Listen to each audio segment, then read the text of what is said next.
tous les chemins mènent à Rome. C'est pas vrai.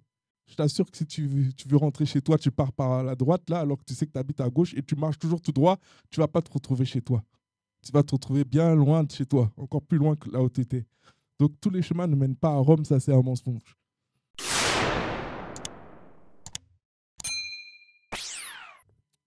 Bonjour à tous, j'espère que vous allez bien, que vous êtes en forme. Aujourd'hui, j'ai une petite exhortation pour vous. Je vais laisser le Saint-Esprit me conduire. Et je pense que je vais beaucoup parler par rapport à la motivation, par rapport au zèle qu'on met pour le Seigneur, qu'on met pour servir Dieu. Parce que parfois, nous mettons du zèle à faire beaucoup de choses, mais nous ne mettons pas de zèle pour servir l'Éternel, notre Créateur, celui qui nous a fabriqués à partir de la poussière. Parfois, on ne prend pas sa cause à cœur. Nous préférons nous occuper des choses de ce monde. Nous préférons nous occuper de nos problèmes personnels, mais on ne s'occupe pas des problèmes de Dieu. Et là, aujourd'hui, je veux vous parler vraiment pour vous motiver et pour vous faire voir que personne, en réalité, n'est jamais motivé. Une personne qui n'est jamais motivée, pour moi, ça n'existe pas. On est motivé par les choses qui nous motivent. Vous comprenez ce que je veux dire? C'est-à-dire que, par exemple, si tu aimes le cinéma et qu'on t'invite au cinéma, là, bizarrement, tu vas trouver la motivation pour y aller parce que c'est quelque chose qui t'intéresse. Par contre, si un frère vient t'appeler pour aller évangéliser et tu n'aimes pas l'évangélisation, là, tu ne vas pas vouloir te lever. Tu ne vas pas vouloir euh, sortir de chez toi parce que la motivation ne sera pas là. Mais le problème n'est pas la motivation en elle-même, parce que la motivation, elle est quelque part en toi. Le problème, c'est la source de motivation. C'est qu'est-ce qui fait battre ton cœur? Qu'est-ce qui fait vibrer ton cœur? Si les âmes ne font pas vibrer ton cœur, tu ne peux pas être motivé pour évangéliser. Et nous, en tant que chrétiens, on doit constater, on doit essayer de comprendre quelles sont les choses qui nous motivent et quelles sont les choses qui devraient véritablement nous motiver. Pour certaines personnes, les jeux vidéo, par exemple, sont une très grande source de motivation. Pour d'autres, c'est le football. Le football. Ils pourraient regarder 5 matchs de foot dans la même journée. 5 matchs de foot, c'est plusieurs heures. Un match de foot, c'est 90 minutes. Donc, je vous laisse imaginer 3-4 matchs dans une même journée. Combien de temps vous avez passé devant un écran, devant une télévision? Vous n'avez pas de problème à regarder plusieurs matchs d'affilée. Vous n'avez pas de problème à regarder plusieurs séries d'affilée. Vous n'avez pas de problème pour jouer à des jeux vidéo pendant des heures, mais vous avez des problèmes pour aller gagner des âmes. Vous avez des problèmes pour évangéliser. Vous avez des problèmes pour parler de Christ. Vous avez des problèmes pour prier. Vous avez des problèmes pour lire votre Bible. Et ça, ce n'est pas normal. Si tu es dans ce cas-là, alors que ça fait déjà un certain temps que tu es chrétien, ça fait un certain temps que tu as accepté Jésus-Christ comme ton Seigneur et Sauveur, que tu vas à l'église, que tu es nourri spirituellement, ce n'est pas, c'est pas normal. C'est-à-dire qu'il y a un problème. Il y a un problème.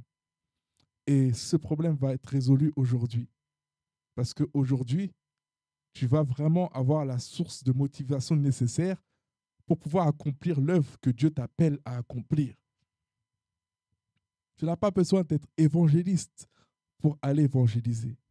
La Bible nous dit clairement, faites de toutes les nations des disciples. C'est-à-dire qu'on doit faire des disciples. Ce n'est pas une option. Dieu ne donne pas le choix de choisir si nous voulons le faire ou non. Dieu, il a dit, faites de toutes les nations des disciples. C'est un ordre qu'il nous donne. C'est-à-dire qu'on n'a pas à réfléchir là-dessus.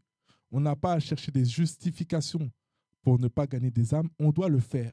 Et la vérité, c'est qu'en vérité, on ne doit pas le faire en se forçant. On doit le faire parce qu'on a envie de le faire, parce qu'on a compris l'enjeu de gagner des âmes. Parce que si on n'a pas envie d'évangéliser, c'est un peu une forme d'égoïsme. Pourquoi? Parce que si tu connais Jésus et que tu vois, tu constates tout ce que Dieu a fait dans ta vie depuis ta conversion et que tu comprends, tu as bien compris que c'est une personne qui t'avait évangélisé et que toi, en retour, tu n'évangélises pas les gens, c'est que tu es un petit peu égoïste. Tu es un petit peu égoïste parce que tu sais que hier, tu étais dans la boue. Une personne a été utilisée par Dieu pour te sortir de la boue, pour te laver. Et maintenant que tu es lavé, tu ne veux pas être le canal que Dieu va utiliser pour laver d'autres personnes. Donc, en tant que chrétien qui a été évangélisé un jour, tu dois impérativement avoir cette soif d'évangéliser les autres, de transmettre ce qu'on t'a donné. Tu redonnes ce qu'on t'a donné gratuitement. Parce que l'évangélisation, c'est quelque chose que tu donnes gratuitement. C'est quand tu apportes Jésus à quelqu'un, c'est gratuit. Tu n'attends pas quelque chose en retour. Sinon, ce n'est pas de l'évangélisation, c'est du marchandage. Quand tu veux commencer à monétiser la parole de Dieu, etc., ça commence à être du marchandage. C'est vrai que Dieu nous dit qu'en tant qu'homme de Dieu, etc., on peut vivre de la parole, c'est vrai. Mais si ta motivation numéro 1 est l'argent, ce n'est pas bon. Normalement, ta motivation numéro 1 ne doit pas être l'argent. Ta motivation numéro 1, ça doit être de gagner des âmes, ça doit être de transmettre l'évangile, de transmettre les connaissances que Dieu t'a données. Donc tu dois avoir cette soif, ce zèle pour gagner des âmes. Ça doit faire vibrer ton cœur, battre ton cœur. Vous savez, le monde spirituel se bat pour les âmes. Le diable, il est en train de faire tout ce qu'il est en train de faire là, c'est pour les âmes. Dieu, il a envoyé Jésus pour les âmes. Donc je vous laisse imaginer comment une âme est très importante pour Dieu. Et c'est très important également pour le diable. Parce que la mission du diable, c'est qu'un maximum d'âmes puissent aller en enfer avec lui. Parce que lui, son temps, il est compté. Le diable sait que d'ici quelques temps, il ira en enfer. Le diable sait que d'ici quelques temps, c'est terminé pour lui. Le diable sait ce qui lui attend. Son jugement, il est déjà établi. Donc, qu'est-ce qu'il veut faire? Il veut emmener un maximum de créatures de Dieu avec lui en enfer. Et nous, en tant qu'enfants de Dieu, qui sommes sortis du royaume des ténèbres pour aller dans le royaume de l'admirable lumière de Christ, aujourd'hui, on n'a plus cette condamnation parce que Jésus a déjà porté la condamnation de nos péchés. Donc, nous, on est prévu d'aller au paradis avec Dieu. Donc, le diable, qu'est-ce qu'il fait? Il se dit, bon, ben, je vais essayer d'emmener un maximum de personnes en les égarant, en leur racontant des histoires bizarres, en créant des religions bizarres, en enlevant Jésus-Christ de la tête des gens. Comment on enlève Jésus-Christ de la tête des gens alors que tout le monde sait que Jésus-Christ a existé? C'est pas possible. Comment retirer Jésus-Christ alors qu'on est en l'an 2024 depuis la naissance de Jésus? C'est bien ça. C'est-à-dire que le monde même a régi le temps à partir de la naissance de Jésus. Est-ce que c'est pas magnifique? Est-ce que c'est pas déjà un signe déjà?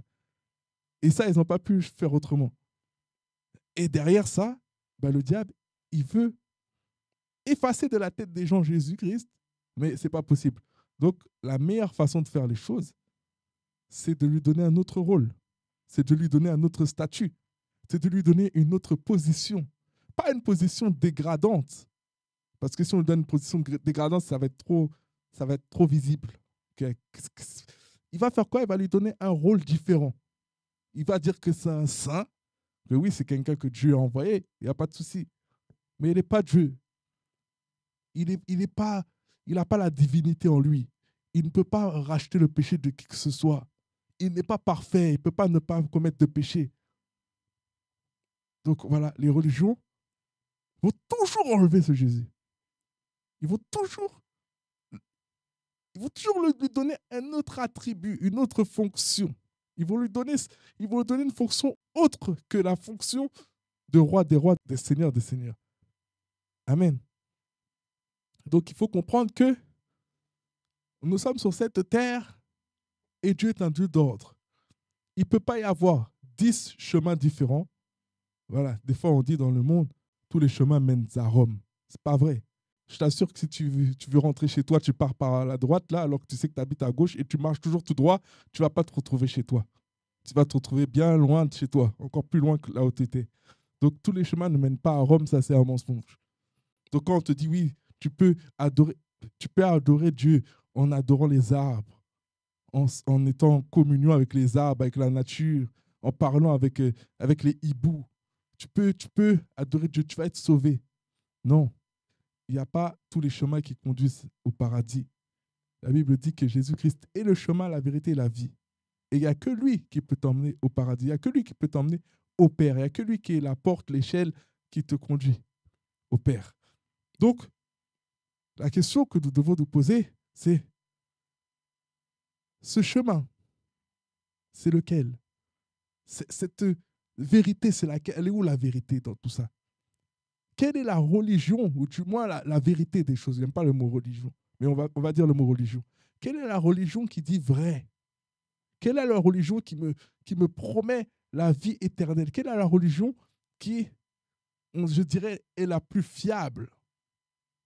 Parce qu'il faut comprendre que l'évangile est une folie pour ceux qui périssent. L'évangile, tu vas le comprendre par révélation de l'esprit, par foi. Parce que c'est des choses très spirituelles, profondes, que tu ne peux pas comprendre naturellement comme ça, comme la Trinité, etc. Mais quelle est la vérité? Où est le chemin de la vérité? Et c'est là que tu dois réfléchir et regarder aux œuvres. Parce que Jésus il dit que on va voir qu'en lui, on va reconnaître le Père en lui au travers des œuvres parce qu'il fait les mêmes choses qu'il a vu le Père faire. Donc, qui est-ce qui ressuscite les morts aujourd'hui? Qui est-ce qui guérit les malades? Qui est-ce qui chasse les démons aujourd'hui, si ce n'est Jésus-Christ? Tu dois te référer aux actes. La Bible nous dit également, on reconnaît un arbre à son fruit. À son fruit. Quel fruit les enfants de Dieu portent véritablement? Je ne parle pas des gens qui font semblant. Je parle des vrais enfants de Dieu. Qu'est-ce qu'ils sont en train de prôner? Est-ce qu'ils prônent l'amour? Est-ce qu'ils prônent la division? Est-ce qu'ils sont là? Est-ce que les chrétiens, véritablement chrétiens, est-ce qu'ils sont en train de créer des divisions? Est-ce qu'ils sont en train de, au contraire, d'essayer d'amener l'unité sur la terre? Essayons de voir quels sont les fruits. Quels sont les fruits? Parce que Dieu, c'est un Dieu de justice, c'est un Dieu d'amour.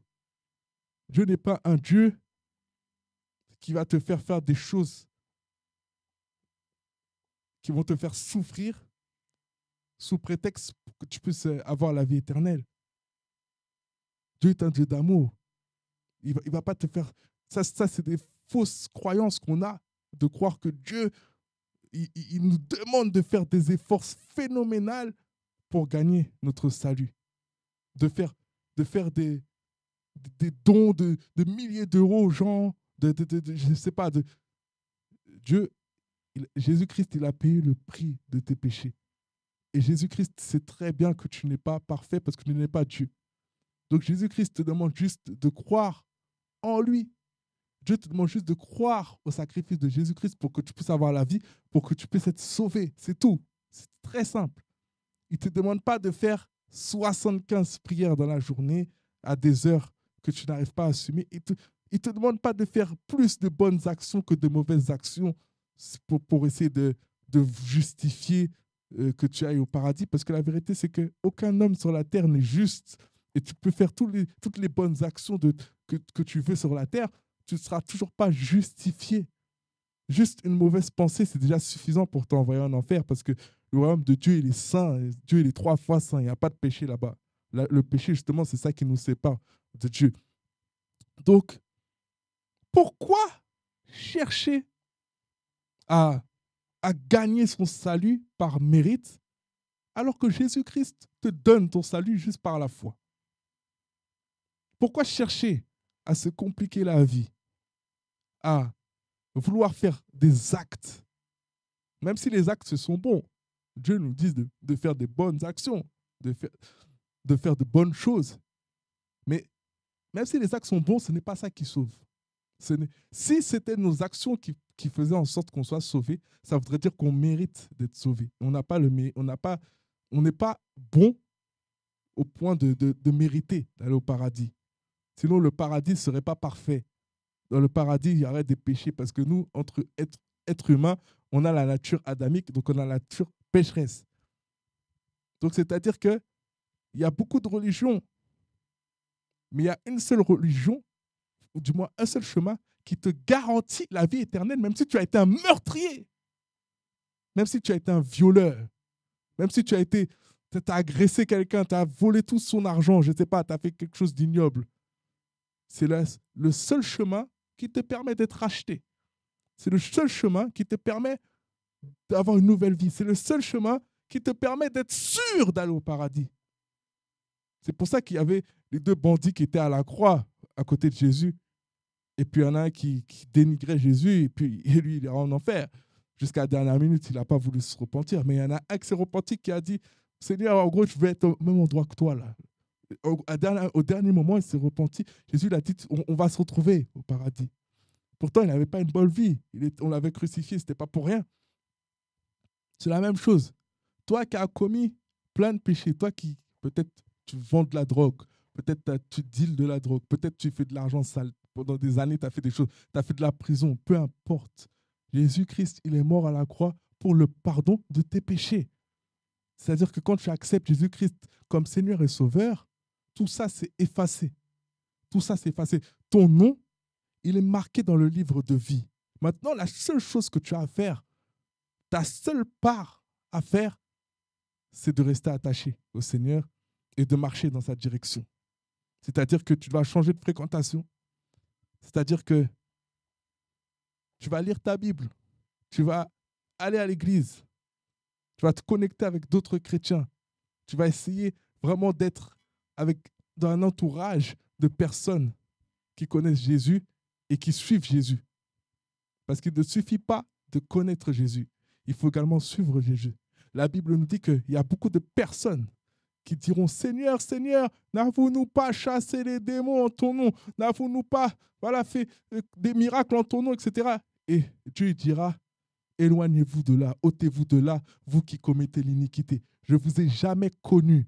Je ne vous ai jamais connu. » Donc, ça veut dire qu'il y a des personnes sur la terre qui servent Dieu ou qui parlent de Dieu, mais que Dieu ne connaît pas et qui prétendent connaître Dieu. Et ce n'est pas ce genre de personnes-là que vous devez suivre. Le genre de personnes que vous devez suivre, c'est des personnes qui portent du fruit pour Dieu, des personnes qui aiment Dieu, que vous ressentez qu'ils aiment Dieu. Ils ne peuvent pas rester une journée sans parler de Dieu. Partout où tu les mets, ils parleront de Dieu. C'est ce genre de personnes. Ne parle pas de Dieu pour marchander, ne parle pas de Dieu pour faire... Jésus, il a viré les marchands là, du temple. Il a dit, il n'y a pas de marchands ici, dans le temple de mon Père. Et c'est comme ça qu'on devrait être chrétien. Savoir faire la part des choses. Donc là, il y avait une petite parenthèse d'évangélisation pour les personnes qui peuvent regarder cette vidéo ou qui n'ont pas accepté Christ, qui ne comprennent pas la différence entre la religion et Jésus. Jésus-Christ n'est pas une religion. Jésus-Christ, il est le chemin. Il est la vérité. Il est la vie. Il n'est pas une religion. Une religion te fait faire plein de rites, te fait faire plein de choses, te fait faire plein de types de prières, des prières qui sont préméditées, qui sont déjà écrites, que tu répètes sans vraiment comprendre ce que tu es en train de dire, ou qui sont comme mécanisées, automatisées, excusez-moi. Vous savez, Dieu nous a donné une réflexion. Il nous a donné le libre arbitre et c'est bien pour ça qu'on en est là où on est aujourd'hui avec le péché. Il nous a donné le libre arbitre, c'est la capacité de réfléchir, de prendre des décisions et de ne pas suivre comme un robot. Donc si Dieu t'a donné le libre arbitre, c'est pour que tu puisses apprendre à communier avec lui. C'est pour que tu puisses avoir une relation avec lui, que tu ne sois pas limité dans tes prières. Parce que sinon, Dieu aurait fait tout le monde comme des robots, et les personnes toute la journée le flattent et font les mêmes prières constamment tous les jours. Mais non, Dieu nous a donné une intelligence, une réflexion pour pouvoir prendre des décisions, pour pouvoir le contempler à notre manière, pour pouvoir l'adorer à notre manière avec nos mots.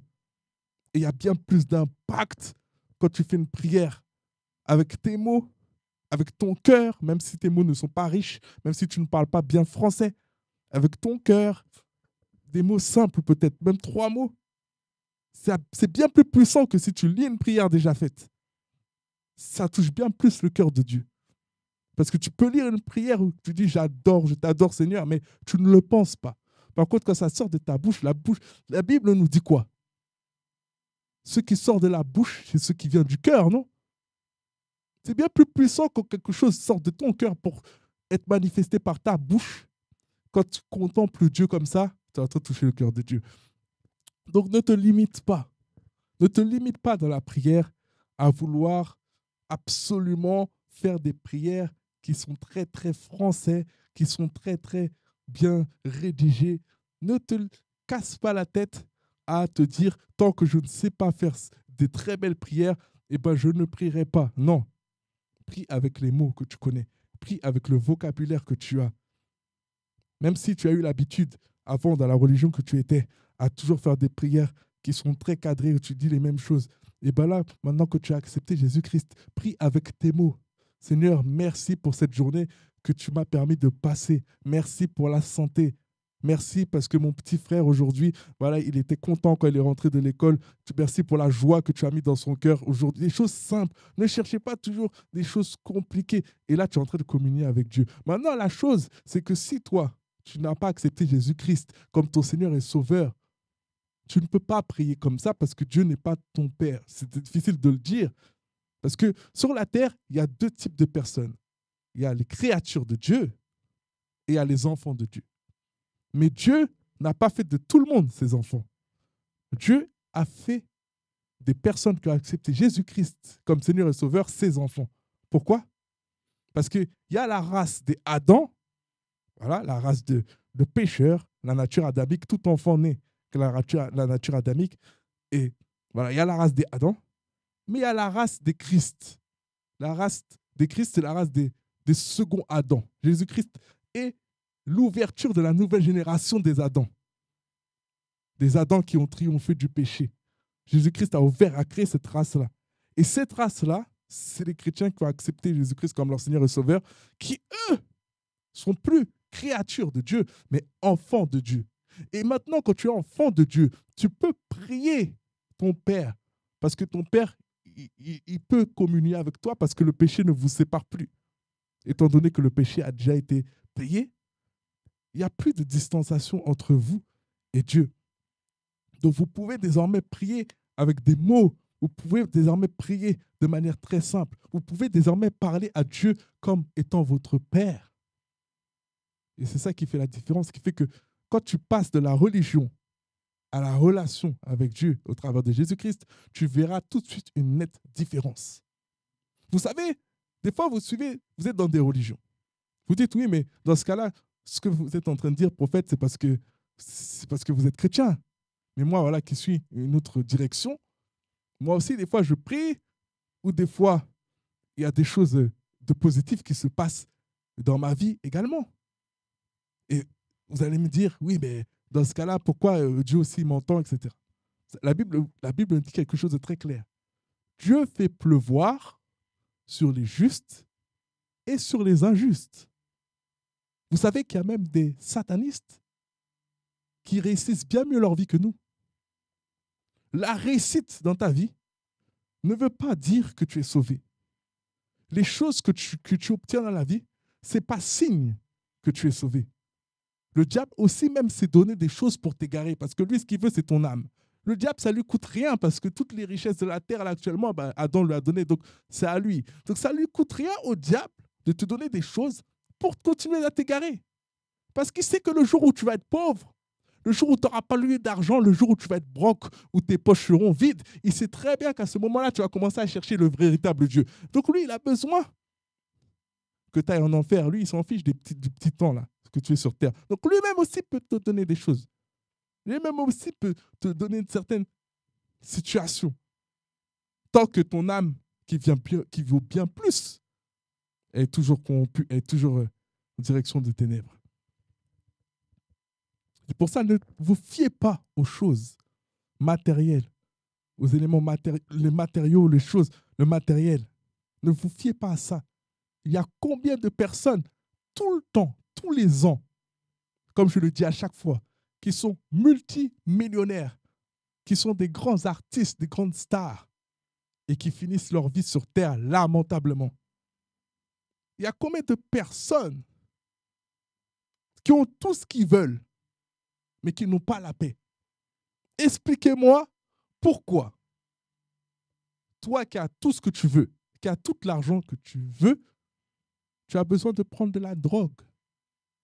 Tu as besoin de consommer de la drogue. Tu as besoin de t'évader. C'est parce qu'il y a une paix que tu n'as pas en toi. Parce que si tu avais Jésus-Christ, tu n'aurais pas envie de consommer de la drogue. C'est pour ça qu'il y a beaucoup de stars qui font des overdoses. Parce que, je vais vous dire quelque chose de très, très puissant. Quand vous n'avez rien, vous pouvez vous dire que demain, c'est juste une question de situation. Quand ma situation changera, ça ira mieux. Mais quand votre situation, elle est déjà au max, parce que vous êtes une star, que vous avez un tas d'argent, et que vous voyez ça ne va toujours pas bien, ben là, vous vous direz quoi? Vous n'avez plus l'espoir des pauvres de vous dire c'est parce que ben là, c'est normal que je ne suis pas bien, parce que ma vie, c'est comme ci, comme ça. Mais quand vous avez tout ce que vous voulez, en claquant des doigts, tout, matériellement parlant, sexuellement parlant, tout, et que vous n'êtes toujours pas comblé, il y a deux solutions. Soit vous cherchez des drogues pour essayer de vous combler, et la plupart du temps, c'est ça. Ou soit vous commencez à vous dire qu'il y a quelque chose de plus. Et ce quelque chose de plus, c'est ton esprit qui a soif. C'est ton âme qui a soif. La création entière attend avec un ardent désir la révélation des fils de Dieu. La création entière a besoin d'entendre parler de Christ. Je parle pour les personnes qui ne connaissent pas Jésus et je parle également pour les personnes qui connaissent Jésus. Là, pour les personnes qui sont en Christ, la création entière a besoin d'entendre votre bouche prêcher l'évangile. Parce que même Dieu l'a dit dans sa parole, si les gens ne parlent pas de lui, c'est des pierres même qui vont se mettre à crier. Les pierres même vont se mettre à crier. Les gens parlent de dame nature, il y a un équilibre sur la terre. Ce n'est pas qu'histoire d'équilibre de dame nature, je ne sais pas quoi. C'est Dieu l'équilibre. C'est Dieu qui a créé, même les feuilles que tu vois, les fourmis que tu vois, les moustiques que tu vois, qui nous embêtent beaucoup. Tout ça, c'est une création de Dieu. C'est Dieu. C'est Dieu. C'est pour ça qu'on nous dit réchauffement climatique, patati patata, patati patata. Dieu n'a pas prévu, dans la Bible, en tout cas je l'ai lu, n'a pas prévu que la terre finisse comme ça. C'est pas comme ça que c'est censé se terminer. Donc peut-être réchauffement climatique, etc. Ça, c'est vous mettre des soucis pour rien dans votre cœur parce que c'est pas ça le vif du sujet. Le vif du sujet, c'est pas d'essayer d'empêcher le réchauffement climatique. Le vif du sujet, c'est de gagner un maximum d'âmes avant que Jésus revienne.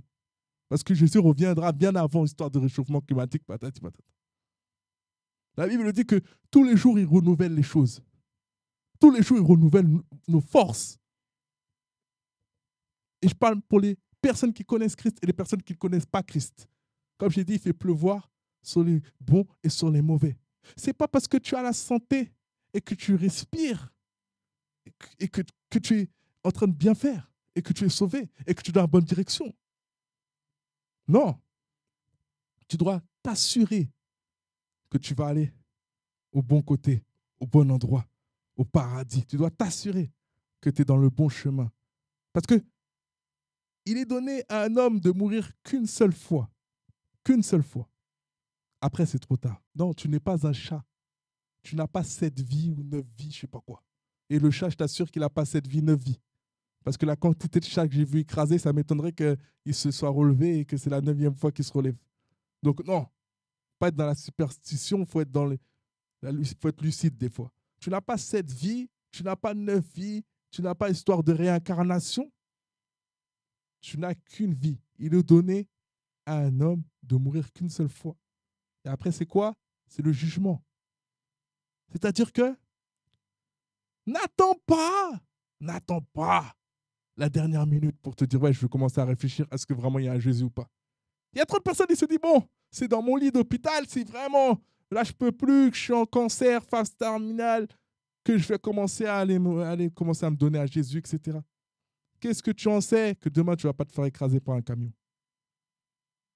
Qu'est-ce que... Moi-même, je suis un survivant. J'ai pu mourir, je ne vous raconte même pas le nombre de fois, mais j'ai pu mourir au moins 20 fois dans ma vie. 20 fois, au moins. Je pourrais raconter les 20 fois même là. Mais ce n'est pas le sujet. C'est Dieu qui contrôle les choses. C'est Dieu qui contrôle les choses, c'est pas nous. Tu peux tout calculer, tu peux être super vigilant, tu peux prendre tes précautions. Tu ne sais pas ce qui va se passer. Tu ne sais pas ce qui peut se passer. Et au-delà des accidents, il y a aussi des accidents, comment on dit, cérébral, vasculaire cérébral. Il y a plein d'accidents. C'est-à-dire qu'il y a des accidents avec des voitures, voilà, le métro, etc. Et il y a aussi des accidents au niveau de ta santé, où tu peux ne pas te réveiller. Donc comment crois-tu que tu auras forcément le temps de faire marche arrière? Si je serais toi, je ne prendrais pas le risque d'attendre une seconde de plus d'accepter Jésus-Christ. Parce que la Bible nous dit que ceux qui ont renié le Fils, ils renient le Père automatiquement. C'est-à-dire que tu peux te présenter à Dieu. Oui, je te connais, Dieu. Toute ma vie, je t'ai prié, machin, machin. Tu as renié le Fils. Tu es éliminé. C'est éliminatoire. Il y a des choses qui sont éliminatoires. Le blasphème contre le Saint-Esprit, éliminatoire. Quand tu renies le Fils, c'est éliminatoire aussi.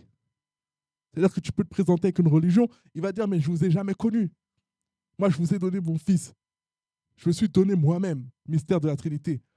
Je me suis donné moi-même, en tant qu'homme, dans un corps d'homme, de ma divinité. Je me suis fait tuer pour des péchés que je n'ai pas commis. Humilié. Et puis vous refusez cela. Ça même, c'est une humiliation. Ça même, c'est un manque de respect total. C'est un reniement total. C'est un reniement total. Donc, on ne peut pas espérer, avec une religion, avoir l'assurance d'aller au paradis. On ne peut pas espérer, en vivant une vie de débauche, à faire tout et n'importe quoi, en aimant vivre, voilà, comme des hommes et des femmes animales qui n'avons pas de Dieu, qui n'avons pas de principe, qui n'avons pas de valeur. Vous savez, tout être humain ne peut pas me mentir. Vous ne pouvez pas me mentir. Il y a la conscience. Dieu nous a donné. Moi, quand j'étais dans le péché, je vivais dans le péché. Quand j'aimais le péché, quand j'étais voilà, loin du Seigneur et que je ne voulais pas de Jésus-Christ, j'avais quand même une conscience que ce que je faisais, ce n'était pas bien. Et personne ne peut me faire croire le contraire. Parce que la conscience est quelque chose que Dieu a mis dans tout être humain. Déjà, la question du bien et du mal, elle est déjà résolue. Parce que au-delà des commandements de Dieu, la loi même, ça condamne les personnes qui volent. N'est-ce pas? Quand tu voles, dans la loi, tu payes. Tu peux aller en prison parce que tu as volé. Il peut aller dans tous les pays du monde. Le vol, c'est condamnable. C'est comme je sais pas moi, frapper quelqu'un, c'est condamnable. Donc on sait ce qui est bien, ce qui n'est pas bien. On a une certaine moralité par défaut dans notre système, être humain, même corrompu, même Adam, version Adam, corrompu. Notre nature adamique a quand même une notion de ce qui est bien et de ce qui est mal. Donc qu'est-ce que le diable a voulu faire? Croire aux gens. C'est que oui, tu peux commettre le mal parce que c'est comme ça, c'est l'homme. Mais si tu fais plus de bien que de mal, tu vas être sauvé. Et ça, c'est un mensonge, c'est une hérésie. Ce n'est pas du tout ce que la Bible nous dit. On ne peut pas se sauver par nos actions, par nos œuvres. Donc, c'est aujourd'hui qu'il faut se poser la question. Si je meurs, où est-ce que je vais? Un Dieu qui te donne l'assurance d'aller au paradis. Ce n'est pas des peut-être. Si Dieu veut, vous savez, Dieu est souverain. S'il veut ne pas me prendre, il ne me prendra pas. Nanana, c'est lui qui décide. Mais comment tu peux suivre une direction où tu n'es même pas certain d'avoir accès au paradis? Quand tu vas accepter Jésus-Christ comme ton Seigneur et Sauveur, tu vas avoir des expériences. Parce que la Bible dit que ton esprit, il est racheté. Ton esprit, tu es né de nouveau. Ton esprit, c'est comme si il est recréé. C'est-à-dire que un homme, à la base, est tripartite. Il a un esprit, une âme et un corps. Et les êtres humains sont conscients que de leur dimension du corps. Et il y en a qui sont conscients de la dimension de l'âme et de l'esprit. mais pas avec Dieu. Des fois, pour faire n'importe quoi, des choses, voilà, ils arrivent à faire des choses avec l'esprit et l'âme, mais ce n'est pas ce que Dieu leur demande de faire parce que ces choses-là ne vont pas les permettre d'aller au paradis. C'est ça la chose qu'il faut savoir. Donc, on est tripartite. Quand on va mourir, ce corps-là va rester ici, mais l'âme et l'esprit, ça va où?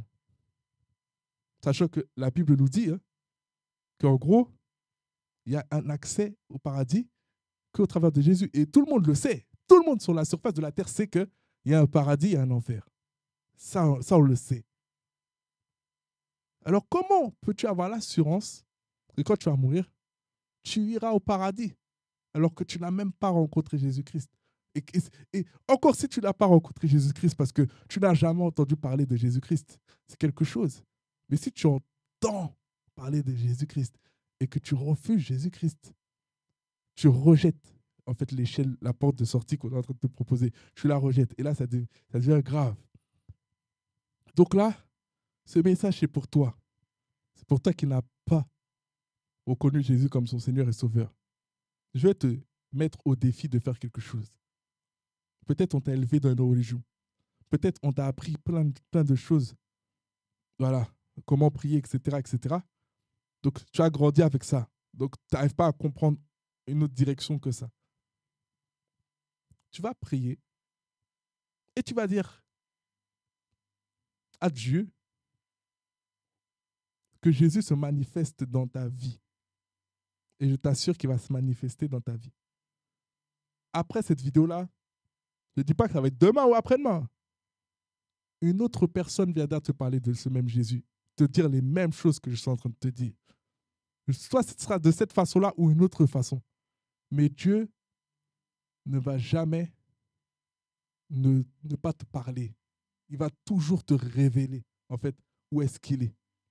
Quand on dit qu'on n'a jamais vraiment vu Dieu, c'est parce qu'on ne l'a jamais vraiment cherché. Dieu est comme un enfant. C'est comme si nous, on est des enfants. Et voilà, Dieu se cache, mais il fait exprès de laisser un membre à lui dépasser pour qu'on puisse le trouver. C'est la même chose. Si tu cherches un minimum, tu vas le trouver. Il n'est pas dans la religion. Malheureusement, beaucoup de personnes attendent d'être dans des problèmes très compliqués au niveau de leur santé ou autre pour faire appel à Jésus. Mais n'attends pas d'être dans cette situation-là. Fais appel à Jésus dès maintenant. Et maintenant, pour continuer ce message, je vais parler de notre attitude en tant que chrétien et même pour les personnes qui viendront de venir à Jésus. On doit comprendre quelque chose de très clair. Dieu a tout donné pour nous. Il a tout donné pour nous. Il a donné Jésus-Christ pour nous. Et nous, en retour, qu'est-ce que nous donnons à Dieu? Si la Bible nous dit qu'on a été racheté à un grand prix, on a été racheté à un grand prix, ça veut dire qu'on ne s'appartient plus. Quand on dit donner notre vie à Jésus-Christ, ce n'est pas au sens figuré, c'est au sens propre. Donner notre vie à Jésus-Christ, c'est se donner entièrement à Jésus-Christ. C'est-à-dire que se donner entièrement à Jésus-Christ, c'est ne plus faire sa propre volonté, mais faire la volonté de Jésus-Christ. Et toute personne qui fait la volonté de Jésus-Christ, passer avant sa propre volonté, prospère dans la vie, réussit dans la vie. Parce que Dieu est un Dieu de prospérité. Dieu est un Dieu, c'est lui qui a tout créé. C'est lui qui peut t'inspirer des choses, de créer 10 entreprises même. Donner ta vie à Jésus-Christ ne va pas faire de toi quelqu'un qui régresse. Ne va pas faire de toi quelqu'un qui ne peut plus rien. Je dis ça, je parle de ça parce que je sais de quoi je parle. Moi, avant de suivre Jésus, je faisais 1001 choses et ça marchait. Et je me dis, mais je donnais ma vie. Je me dis, mais si c'est pour arrêter tout, il veut boycotter tous mes affaires, il veut tout stopper, tout ce que je vais faire. Donc, je n'avais pas envie. Je me dis, mais si je dois arrêter ça, mais qui va me nourrir, tout ça? Alors qu'en vrai, c'est faux, c'est un mensonge. C'est un mensonge. C'est à lui qu'appartient toute chose en vérité. C'est même pas au diable. Quand tu donnes ta vie à Jésus-Christ, ne crois pas que ta vie va s'arrêter. Ne crois pas que ta vie va s'arrêter. Mais on doit se donner entièrement. C'est-à-dire qu'on ne doit pas avoir un pied à gauche et un pied à droite. Que ton oui soit oui, que ton non soit non. prends une décision. Dieu te dit clairement, si tu n'es pas bouillant, il va te vomir. Dieu ne veut pas que tu sois tiède. Quand tu es tiède, ça veut dire que tu es mi-chaud, mi-froid. Un jour, tu veux aller à l'église, demain, tu ne veux pas aller à l'église. Tu ne vas pas à l'église en fonction du nombre de gens qui sont dans l'église. Tu ne vas pas à l'église en fonction des personnes qui sont à l'église. Tu ne vas pas à l'église parce qu'il y a X ou Y événement. Tu ne vas pas à l'église parce qu'il y a agapé. Tu vas pas à l'église. Tu vas à l'église parce que c'est ton devoir d'aller à l'église et que tu as envie d'aller à l'église parce que tu aimes l'église, parce que Dieu aime l'église. Et Dieu nous a créés à son image, à sa ressemblance. Et il faut savoir que quand tu donnes ta vie à Christ, l'Esprit de Dieu vient habiter en toi. Et c'est l'Esprit de Dieu qui te change. Et l'Esprit de Dieu te fait ressembler de plus en plus à Christ. Et tu commences à avoir les caractéristiques de Christ. Et les caractéristiques de Christ, c'est quoi? C'est l'union. Tu ne peux pas être quelqu'un de très solitaire, de renfermé, qui n'a pas de compassion. Il y a des personnes qui n'ont aucune empathie, qui n'ont pas de compassion. Ils peuvent voir quelqu'un malade à côté d'eux, mourir à côté d'eux. Ils n'ont rien, ça ne leur fait rien, ni chaud ni froid. Comment tu peux me dire que tu as les caractéristiques de Christ, tu es un enfant de Dieu et tu n'as pas compassion des gens quand ils sont malades? Normalement, tu dois avoir ce côté paternel parce que Dieu, c'est le Père. Tu vas avoir ce côté paternel de voir cette personne-là souffrir. Limite, tu vas lui demander, même si cette personne-là n'est pas chrétienne, tu vas trouver un prétexte pour prier pour cette personne-là. Tu ne peux pas supporter de voir des gens malades. Tu ne peux pas supporter de voir des gens souffrir. Il y a des gens, je ne comprends pas. Ils aiment voir les gens souffrir. Ils regardent même des films, des trucs où tu ne fais que voir des gens souffrir constamment. Il n'y a pas déjà assez de souffrance comme ça. Vous savez, beaucoup de choses de ce monde sont comme ça aujourd'hui parce que les gens regardent trop de films violents. Parce que c'est ce que tu vois que tu reproduis. Quand on te montre des films où on te montre comment tuer quelqu'un, comment faire fondre le corps d'une personne, nanani, nanana, vous pensez que ça met quoi dans la tête des gens? Vous pensez que ce n'est pas diabolique, ce n'est pas satanique? La connaissance, c'est ça qui fait que c'est à double tranchant. Je vais vous dire quelque chose. Dieu a dit de ne pas manger l'arbre de la connaissance du bien et du mal. S'il n'y avait pas la connaissance du mal, il n'y aurait pas de mal sur la terre. C'est parce qu'ils ont désobéi, ils ont mangé l'arbre. Donc quand on est en train de regarder des films qui éveillent notre conscience du mal, c'est normal qu'après on reproduise le mal. En tout cas, on a beaucoup plus de possibilités qu'une personne qui ne regarde pas de reproduire le mal. Une chose toute bête et toute simple.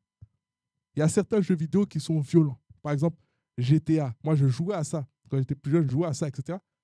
Mais le jeu te fait braquer, te fait tuer, te fait vendre de la drogue, te fait te battre avec la police, etc. Alors que c'est tout ce que nous ne voulons pas que les jeunes d'aujourd'hui fassent. Alors pourquoi vendre à des millions d'exemplaires des jeux comme ça? Alors qu'on se bat en même temps pour que les jeunes ne fassent pas cela. Et ces jeux-là sont des influenceurs, des destructeurs de destinée.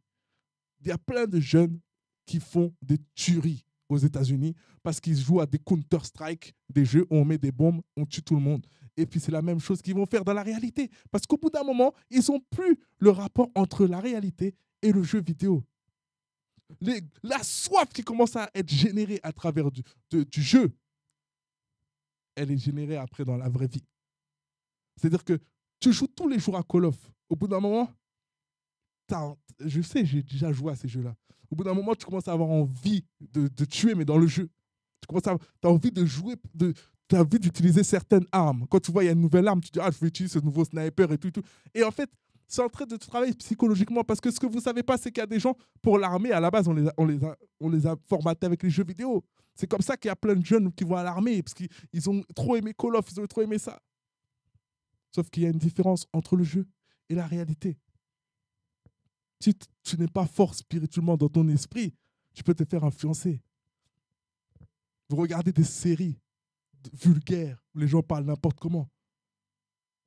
Et après, vous commencez à employer les mêmes mots. Quand vous rentrez à la maison, vous parlez de la même façon à vos parents. Parce que la petite gamine parle mal à ses parents dans la série. Vous rentrez chez vous, vous commencez à parler mal aussi à vos parents de la même façon. Vous êtes influencé, votre âme est influencée. Parce que votre âme est une éponge, votre âme reproduit tout ce qu'elle est en train de voir. Et c'est pour ça que je vous dis, faites attention à ce que vous regardez. Faites attention avec qui vous traînez. Faites attention avec qui vous marchez. Si vous marchez avec des personnes tièdes, si vous marchez avec des personnes qui marchent à reculons pour aller à l'église, demain, vous allez marcher à reculons pour aller à l'église. Demain, le moindre petit pépin qui a sur la route, vous n'allez pas à l'église. Le moindre petit pépin. Il pleut, vous n'allez pas à l'église. Hier, il fallait qu'il neige pour que vous n'alliez pas à l'église. Mais maintenant, il suffit d'un petit peu de pluie, même en plein été, pour que vous n'alliez plus à l'église. Où est-ce que vous avez appris ça? La moindre petite chose vous empêche d'aller à l'église. Vous avez juste entendu qu'il y avait un petit problème sur le RER A ou B, alors que le bus, il fait le contour. Vous allez pas, le bus prend mais vous n'allez pas. Vous n'allez pas à l'église. Vous n'allez pas à l'église. La moindre petite fatigue, vous n'allez pas à l'église. Et ce que vous n'avez pas compris, c'est qu'il y a des esprits qui s'amusent avec vous. C'est toujours les jours de culte qui vous rendent fatigué. Quand j'entends les excuses des gens, des fois qui ne vont pas à l'église, c'est toujours, très souvent en tout cas, c'est la fatigue, ou les transports, ou le frère, ou le chien, ou la tante, ou la grand-mère, ou la maman. C'est toujours quelqu'un qui est utilisé pour t'empêcher d'aller à l'église. C'est toujours soit les transports, soit la condition physique, ou soit une personne lambda qui a interféré avec la personne pour lui donner un autre plan plus intéressant. Où est votre soif de Dieu? Il faut savoir être radical. Depuis l'époque de Jean-Baptiste, c'est les violents qui s'en emparent. C'est ce qui est écrit dans la Bible. Soyez un petit peu violents. Soyez un petit peu violents. Ne laissons pas les choses de ce monde nous déconnecter. Ne laissons pas les choses de ce monde nous refroidir. Ne laissons pas des choses qui se sont secondaires passer en priorité dans notre vie. On doit savoir faire la part des choses. On doit savoir être à l'heure. Pourquoi quand c'est pour le travail, on arrive à être à l'heure? Et quand c'est pour l'église, on n'arrive pas à être à l'heure. Pourquoi quand c'est pour les choses de Dieu, on n'est pas motivé? Mais quand c'est pour les choses du monde, on est motivé. Pourquoi? Parce qu'il y a l'argent. Parce qu'il y a l'argent. Dans l'église, si on disait, on vous donne 10 euros à toutes les personnes qui arrivent, tout le monde serait là, 100 euros. En fait, s'il y avait l'argent dans l'église, les gens seraient plus motivés. Mais à partir du moment que les gens comprennent que l'église, c'est se donner, c'est pas recevoir, ça n'intéresse pas aux gens qui ne sont pas spirituels. Maintenant, je ne vais pas dire ça pour vous inciter à faire des choses avec des mauvais mobiles. Mais la Bible dit quoi? La Bible dit que Dieu, il donne aux semeurs. Je t'assure qu'il y a des personnes qui n'avancent pas dans la vie et qui pensent que le fait de ne pas aller à l'église le dimanche, ça leur donne plus de temps pour avancer, justement. Et elles n'avancent pas dans la vie, justement, parce qu'elles ne donnent pas la place à Dieu. Et tu avancerais bien plus en te donnant sérieusement au Seigneur qu'en essayant de faire les choses par toi-même. Il y a des gens, je vois des chrétiens, et je trouve ça inadmissible. Je vois des chrétiens sur les réseaux sociaux, ça, j'aime pas trop traîner sur les réseaux sociaux, je filtre beaucoup mon contenu. Je n'aime pas trop traîner dessus. Il y a des choses qui, je trouve, qui sont des aberrations. Il y a des chrétiens qui prêchent que tu ne vas pas être plus béni si tu ne vas pas à l'église le dimanche. En gros, si tu dois travailler le dimanche, va travailler le dimanche. Tu ne seras pas plus béni d'aller. Tu ne seras pas plus chrétien d'aller. Vous savez, je peux comprendre dans le sens où il y a beaucoup de chrétiens qui sont présents en présentiel, mais qui sont totalement déconnectés, qui sont dans une salle, mais qui ne sont pas dans la salle en même temps. Qui sont là, mais qui ne sont pas là. C'est-à-dire que tu peux être là, mais ta tête est dans TikTok. Mais tu fais le choix délibéré de accepter la proposition du patron pour que tu travailles le jour où ta place est à l'église et tu penses que Dieu va te bénir plus que quelqu'un qui est là à l'église. C'est faux. Impossible. Et même si tu touches plus d'argent, c'est une fausse bénédiction. Ce n'est pas la bénédiction de Dieu. La bénédiction de Dieu, elle enrichit, mais elle est suivie d'aucun chagrin. Ne laisse rien prendre la place de Dieu dans ta vie. Tu travailles dimanche, Commence déjà à postuler ailleurs.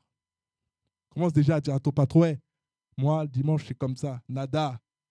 À quoi bon gagner le monde si c'est pour perdre son âme? À quoi bon gagner le monde? Tu peux avoir toutes les richesses de la terre. Si tu perds ton âme, ça vaut rien. Ça vaut rien. Il n'y a rien qui pourra racheter ton âme. Donc pour moi, un chrétien ne doit pas travailler le dimanche. Maintenant, on va me dire quelque chose, parce que là, je vois qu'on va m'incendier. Oui, mais oh, il faut aussi, dans le corps médical, les infirmières doivent aussi travailler pour les malades. Nanana, nanana. Je comprends. Les infirmières doivent travailler pour le malade, etc. Eh bien, dans ce cas-là, deviens libéral. Non, mais je n'ai pas les formations pour. Fais la formation pour, deviens libéral, fais ton propre planning, fais tes horaires. Oui, mais si je fais ça, nanani, nanana, comment les gens, le dimanche, qui sont malades, vont avoir des gens? La Bible dit que la moisson est grande et il y a peu d'ouvriers. Ça veut dire qu'il y aura toujours des non-croyants sur la terre jusqu'à la fin du monde. Et ces non-croyants-là sont aussi des infirmières. Donc, toi, tu es chrétien, infirmière, ok? Commence déjà à aller dans une direction où ton dimanche, il est libre, en fait. Et laisse la place aux autres chrétiens qui n'ont pas Jésus pour soigner les gens qui sont malades. Là. Je sais ce que je dis là, il y en a, ils ne vont pas comprendre. Mais quand je te dis, tu as donné ta vie à Jésus, c'est Jésus qui donne le souffle, c'est Dieu qui donne le souffle de vie. Tu as donné ta vie à Jésus. Quand tu donnes ta vie à Jésus, tu donnes entièrement ta vie à Jésus. Et puis je t'assure que si tu dis à Jésus, c'est vrai, j'en ai marre de travailler le dimanche et tout, t'inquiète pas. Hein. Demain même, Dieu peut trouver quelqu'un pour te remplacer. Dimanche, tu verras que les gens que tu laisses à l'hôpital, ils auront quelqu'un d'autre à ta place. Demain, Dieu peut t'ouvrir la porte là pour que tu puisses faire ta formation libérale. Tu vas toucher 4 fois plus d'argent. Tu vas faire tes horaires et tu vas même embaucher des personnes qui ne connaissent pas Christ pour bosser le dimanche. Et quand elles connaissent Christ là, qu'elles passent de l'autre côté. Mais en gros, tout ça pour dire, ce n'est pas parce que tu es chrétien que tu ne peux rien faire. Ce n'est pas parce que tu es chrétien que tu ne peux pas avancer dans la vie. Ce n'est pas parce que tu es chrétien que tu dois tout accepter et tout tolérer. Ce n'est pas parce que tu es chrétien que tu dois laisser le monde t'imposer des choses et sous prétexte tu te caches derrière pour pas aller à l'église et pour pas mettre Dieu en priorité dans ta vie. Maintenant, il y a encore les chrétiens qui disent oui, mais l'église, c'est le corps de Christ. C'est vrai, l'église, c'est le corps de Christ. Mais quand on regarde bien dans la Bible, les gens se réunissaient dans les maisons. Parce que, comme on dit, un corps doit être uni. Comment on peut travailler avec le corps s'il y a le pied, il est là-bas, il est à Hollywood, l'autre pied, il est à Madagascar, et le bras là-bas, il est au Qatar. Non, on doit être quelque part pour pouvoir grandir ensemble, pour pouvoir recevoir la nourriture ensemble. Cette nourriture, c'est à l'église qu'on la reçoit. C'est à l'église que tu vas t'asseoir pour entendre ce que Dieu a à te dire. C'est à l'église que tu vas être nourri par ton pasteur. Et aujourd'hui, il faut vraiment prendre ça en considération. Aujourd'hui, soyons vraiment sérieux avec le Seigneur. Soyons sérieux avec le Seigneur. Quand tu prends la décision de suivre Jésus, fais-le à 100%. Ne le fais pas à 30% ou à 50%. Donne-toi tout entier. Comme quand tu chantes, je me donne tout à toi, Seigneur. Fais de moi ce que tu veux, je te donne tout. Peut-être tu aimes beaucoup chanter. Donc quand tu es dans la louange, dans l'adoration, tu te donnes à 100%. Mais suivre Jésus, ce n'est pas que chanter. Suivre Jésus, ce n'est pas que quand tu chantes que tu dois te donner tout entier. C'est dans ta vie de tous les jours. Dans ta vie de tous les jours, c'est-à-dire même à ton travail. À ton travail, tu es encore à Jésus. Maintenant, Jésus ne va pas t'empêcher de travailler. D'ailleurs, Jésus même était charpentier de base. Jésus ne va pas te dire de ne pas travailler. Ça, c'est un mensonge encore. Ça, je ne suis pas en train de vous dire arrêtez de travailler, hein, mettez-vous directement avec le Seigneur à 100%. Non, tu te mets à 100% 24 heures sur 24 de ta vie. Être à 100% avec Dieu ne veut pas dire que tu ne travailles plus. Ça veut dire que dans ton travail, pendant que tu travailles, pour ceux qui connaissent la prière en langue, tu pries en langue. Seigneur, je ne sais pas comment faire. Tu parles avec Dieu. Seigneur, là, j'ai besoin d'une solution pour l'entreprise. Voilà, on trouve pas quelque chose. Est-ce que tu peux nous dire comment on peut retrouver cette chose-là? Bah, tu parles, tu communiques avec Dieu et tu verras que tu vas faire la différence dans ta génération. Tu verras que l'entreprise dans laquelle tu es va prospérer de plus en plus. Tu verras que la Bible nous dit quoi? Que Dieu, il est au contrôle des autorités. C'est-à-dire que même une personne qui n'a pas Jésus peut te promouvoir si Dieu lui ordonne de te promouvoir. Donc, tu vas progresser, tu vas évoluer, mais tu restes connecté. C'est pas quand tu es au travail, tu commences à parler d'impudicité. Quand tu es à l'église, tu parles Alléluia, Amen, des choses glorieuses. Et quand tu es à ton travail, tu parles avec une bouche sale, une bouche perverse, une bouche de moqueur. Sois le même à l'église, sois le même au travail, sois le même avec ta famille à la maison. Je parle aussi pour les personnes qui sont des fois en train de prier à l'église et après à la maison, ils tabassent. Quand Dieu change notre cœur, il change notre cœur réellement. Ce n'est pas du semblant. Quand il change notre cœur, il change notre cœur réellement. C'est-à-dire que partout où on est, c'est la même chose, c'est la même personne. Soyons vrais, vraiment, véritablement.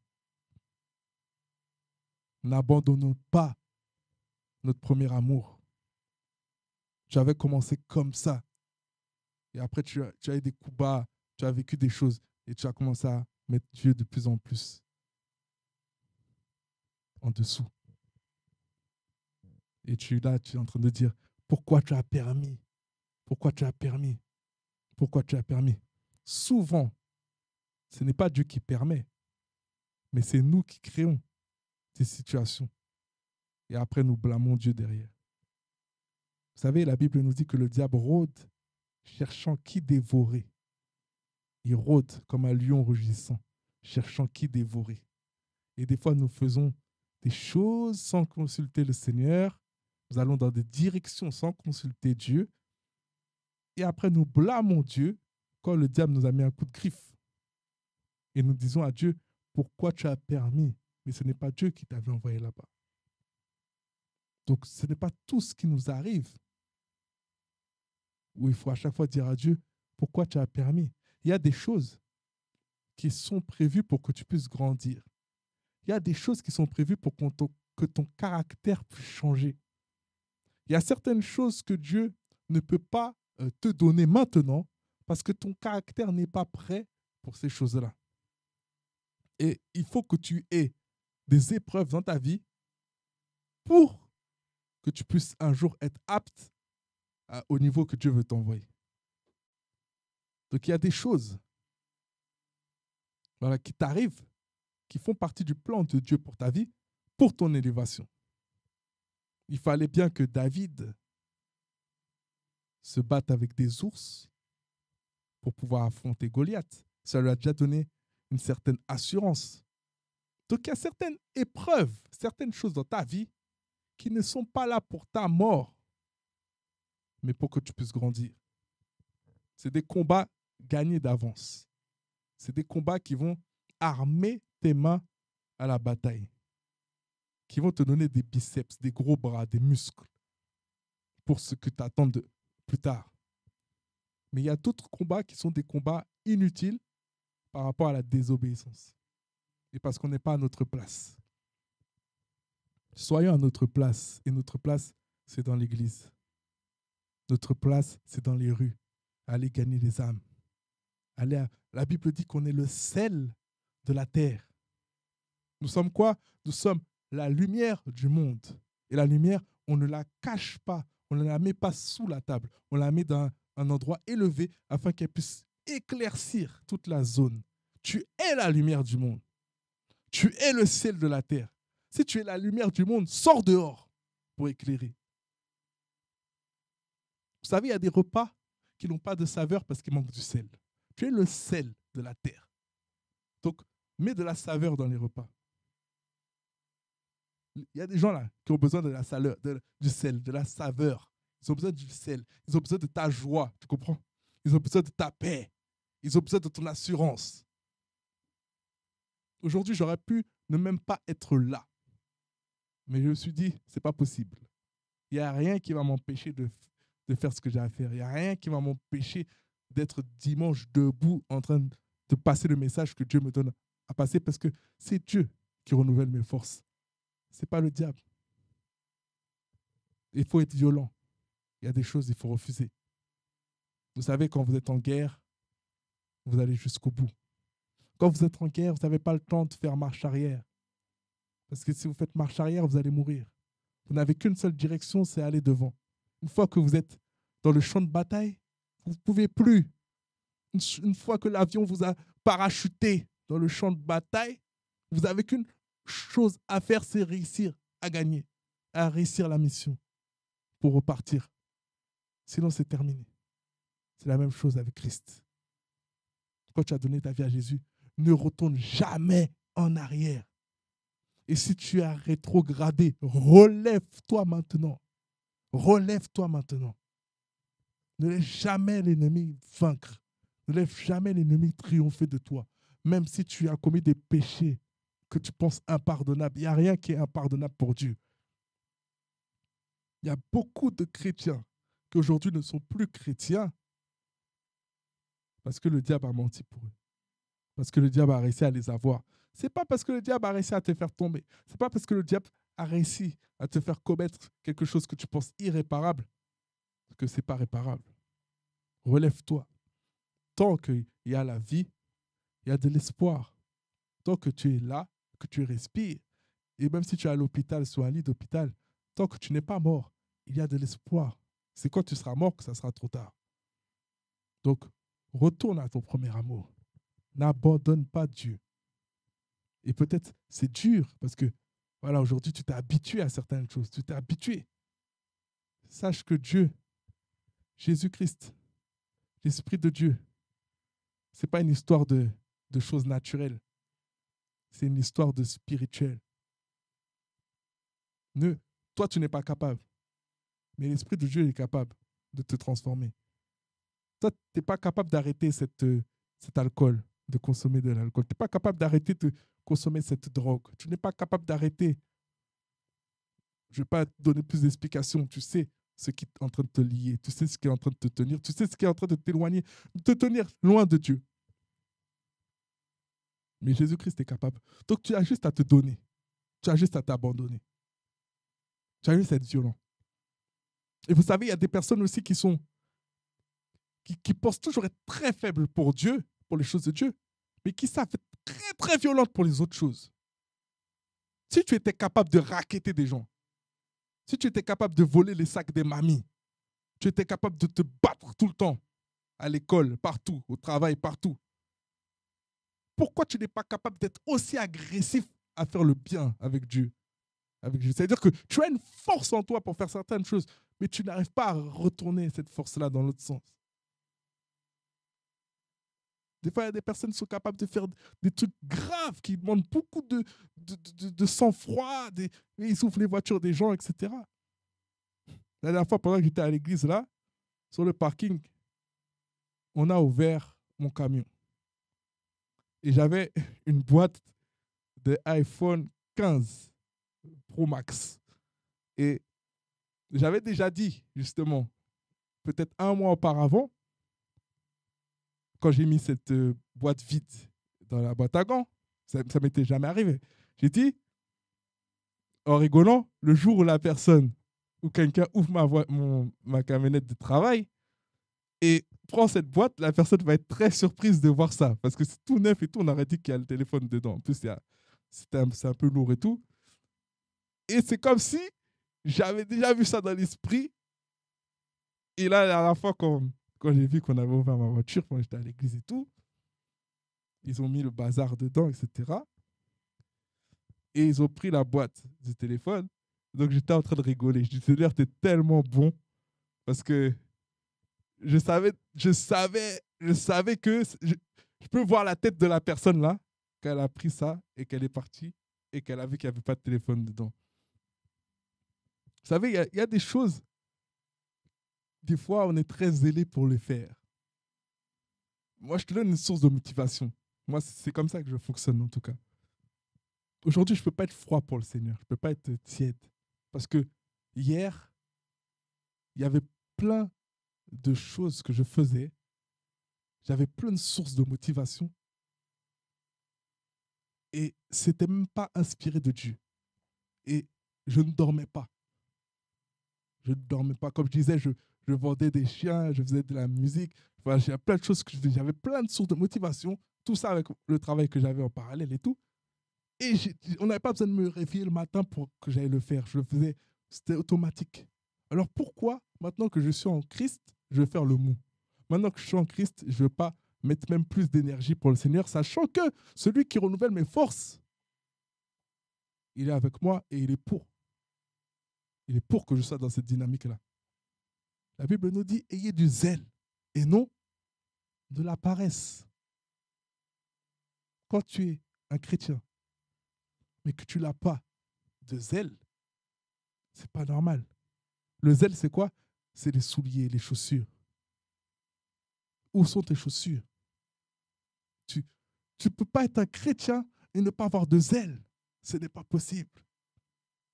Tu ne peux pas être un chrétien et ne pas avoir d'épée, ne pas connaître la parole. Ce n'est pas possible. Tu ne peux pas être un chrétien et ne pas avoir de bouclier, ne pas avoir de foi. Ce n'est pas possible. La Bible nous dit quoi? Il est impossible d'être agréable à Dieu sans quoi? Sans la foi. Tu dois avoir toutes les armes de Dieu. Tu dois avoir toutes les armes de Dieu en tant que chrétien. Et le zèle, les souliers, ça fait partie des armes de Dieu. Donc tu ne peux pas me dire que tu as la foi. Tu ne peux pas me dire que tu as, voilà, tu as la ceinture de la vérité. Tu as tout le casque du salut. Tu as tout, tu as l'épée de l'esprit, mais tu n'as pas les souliers du zèle. La Bible nous dit, revêtez toutes les armes de Dieu. Toutes les armes de Dieu. N'oublie aucune arme de Dieu. Et aujourd'hui, j'insiste sur le zèle. Tu dois avoir la passion, la passion. Regardez les gens de ce monde. Quand ils sont passionnés, ils sont tellement passionnés qu'ils font des nuits blanches. Ils font des nuits blanches. Quand je jouais aux jeux vidéo Street Fighter, j'étais dans les champions d'Europe, j'avais 14 ans avec mon frère. Je faisais des nuits blanches. On était invités avec des amis. Mon frère, il a 6 ans de plus que moi. J'étais comme son petit poulain. On faisait des nuits blanches à jouer pour être les meilleurs, pour être des champions. Maintenant, pour le Seigneur, on n'est pas capable de veiller 1 heure. Si, par exemple, je fais un programme de 100 jours où je dis connectez-vous tous les soirs sur Zoom, je sais très bien que peut-être il y aura quelques personnes au début, mais sur 100 jours. Parce qu'il y a des choses. Il y a des choses. Ça n'attire plus. Ça n'attire pas. Aujourd'hui, je prie vraiment qu'on puisse avoir le premier amour. Qu'on puisse avoir ce premier amour pour Dieu. Si demain je fais le même programme 100 jours, tout le monde aura 1 000 € à la fin. Il y a plein de gens qui seront là. Et c'est ça, en fait, aujourd'hui. C'est ça qui est malheureux. Aujourd'hui, faisons les choses simplement par amour pour Dieu. Soyons unis. Soyons ensemble. Je déteste voir quand il y a des divisions entre les églises. Je déteste. Il y a une chose que je déteste, que j'ai toujours détesté, que je hais, c'est la division. Je hais la division. Vous voyez comme ça, mais je hais la division. Je hais la division. La division ne doit même pas exister dans l'Église. Ça ne doit pas exister. C'est quelque chose du monde. Et même le monde ne le fait pas. Même le monde ne le fait pas. Le monde dit quoi? La Bible nous dit quoi? La Bible nous enseigne à tous les niveaux. La Bible dit que même le diable, il n'est pas divisé contre lui-même. Sinon, son royaume ne subsisterait pas. Il n'est pas divisé. Un royaume subsisté contre lui-même ne peut pas subsister. Soyons unis, chrétiens. Faisons les choses ensemble. Il n'y a pas un pasteur contre un autre pasteur, une église contre une autre église, nanana, et des comparaisons de ci et des comparaisons de ça. Ça, c'est du cinéma. Et faites attention à ce que vous entendez. Faites attention à ce que les gens colportent. Beaucoup de divisions, beaucoup de choses, ça vient de la bouche des gens. La Bible dit, j'ai un verset qui vient en live dans ma tête, n'approuvez pas, n'ayez pas foi en tout esprit, mais éprouvez les esprits pour savoir s'ils sont de Dieu. Quand vous entendez quelque chose, Ne le répétez pas bêtement. Éprouvez les esprits pour savoir s'ils sont de Dieu. L'esprit de division, c'est l'esprit du diable, c'est l'esprit de Lucifer, c'est l'esprit de ténèbres. Ce n'est pas l'esprit de Jésus. L'esprit de Jésus, c'est l'esprit d'unité. C'est pour ça que je dis dans cette vidéo, et je dis à toute personne présente ici, je vous aime tous de l'amour de Dieu. Je vous aime tous de l'amour de Dieu. Et même si mon âme ne veut pas vous aimer, même si mon corps ne veut pas vous aimer, parce qu'elle n'est pas éduquée comme ça, parce qu'elle a été souillée par la nature adamique. Aujourd'hui, je suis une nouvelle créature en Christ. Donc, je parle à mon âme comme David. David disait, oh mon âme, pourquoi t'as battu au-dedans de moi? Et bien moi, je parle à mon âme. Je dis à mon âme, pourquoi n'aimes-tu pas les gens au-dedans de moi? Je t'interdis et je t'oblige à aimer les gens.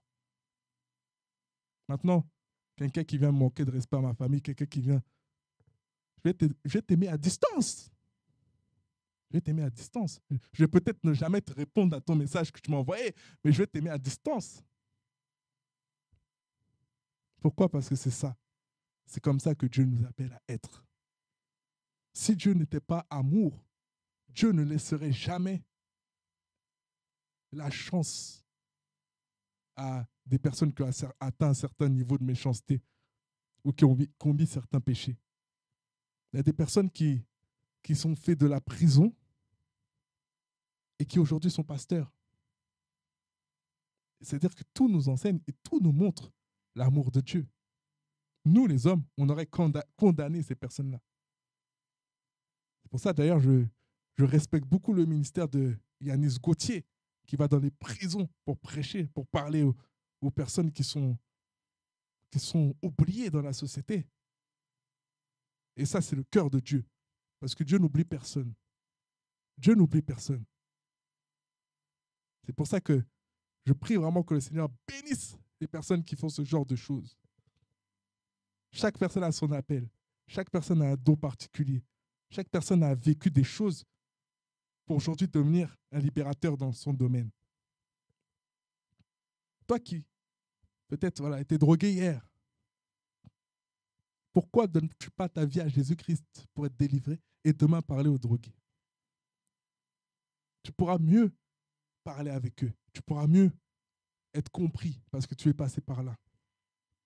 Et toi qui étais drogué et qui dans ta tête pense de ne pas pouvoir changer, pourquoi tu n'écoutes pas ce que je suis en train de te dire pour donner ta vie à Christ? Je ne parle pas drogué de drogue forte.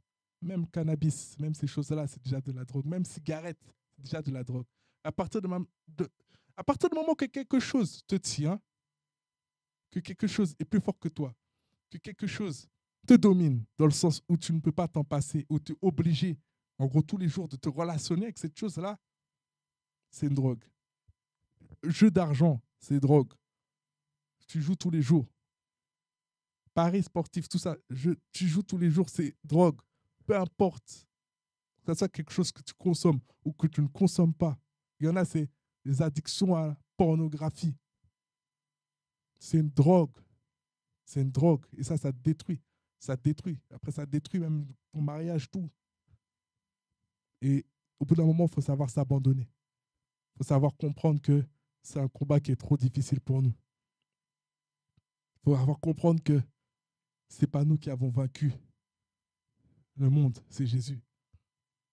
Maintenant, on a vaincu le monde au travers de Jésus. Donc, tu dois te donner. Donc, mon message va être simple. Ma question va être simple pour terminer. C'est veux-tu de Jésus? Veux-tu dire oui à Jésus-Christ aujourd'hui? Si tu veux dire oui à Jésus-Christ aujourd'hui, sache que tu es en train de prendre la meilleure décision qu'un être humain puisse prendre de son vivant sur terre. Il est donné à un homme de mourir qu'une fois. Après vient le jugement. Pour donner ta vie à Jésus-Christ, c'est tout simple. Dieu n'est pas compliqué, Dieu est très simple. Il te suffit de le verbaliser. Il te suffit de le dire, de l'exprimer avec tes mots, avec ta bouche. Et c'est très important que tu ouvres ta bouche afin que ça soit vraiment entendu dans le monde spirituel. De la même façon que tu te maries avec un homme ou une femme et que tu le dis à la mairie devant tout le monde, tu vas le dire maintenant, là où tu es. Et je vais t'aider. C'est-à-dire que tu vas simplement répéter ce que je suis en train de dire et tu verras. Il n'y a rien de plus simple que ça. Donc tu répètes après moi, Seigneur Jésus, je décide en cette journée de t'accepter comme mon Seigneur et mon Sauveur. Pardonne-moi pour tous les péchés que j'ai commis de la naissance jusqu'à maintenant.